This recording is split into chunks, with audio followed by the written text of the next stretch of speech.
Hi, I am Adam Smith. I have a few things to say, but I want to first and foremost say something to Rachel that I've been wanting to since the moment I spoke the words. Rachel, I am so very sorry for the way I spoke to you on Wednesday. You handled my frustrating rant with such dignity and composure.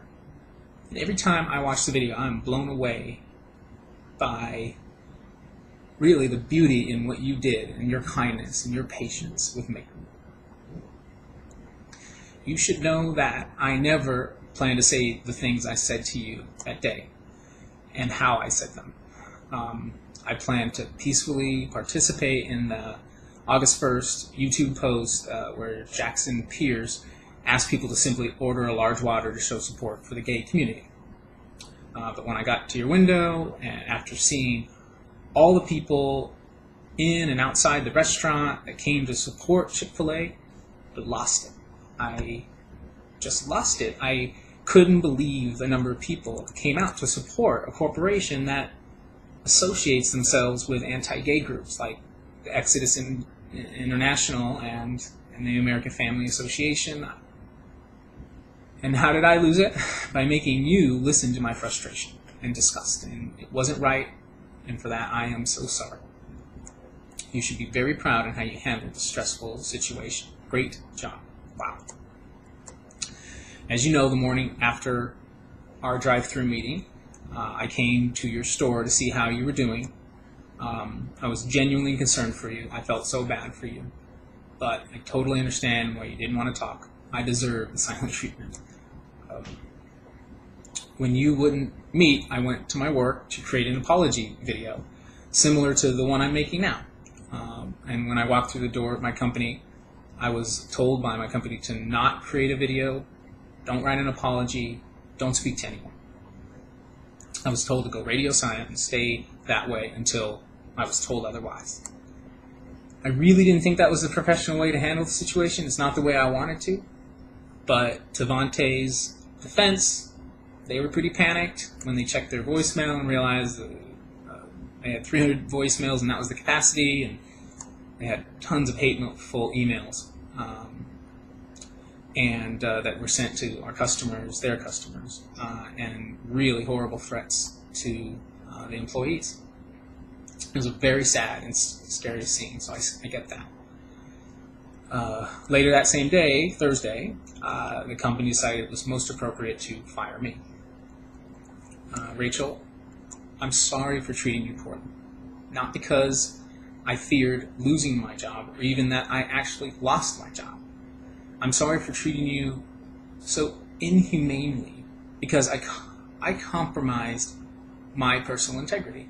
While I might not agree with everyone's views, I want to always treat the other person with respect. I didn't do that with you.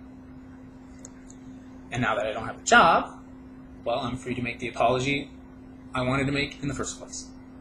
This needs to be done, and I'm sorry for the circumstances that made this apology so late. Good luck in your future. Your peacefulness will take you a long way. Okay. Now I'd like to address some of the questions that I've read concerning this incident, if I could. The first one is, why did I post the video if I truly felt bad about how I spoke to Rachel?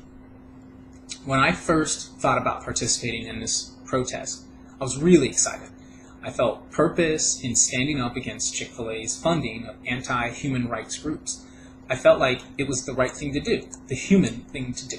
And after recording the conversation, my enthusiasm in standing up against Chick-fil-A was very high.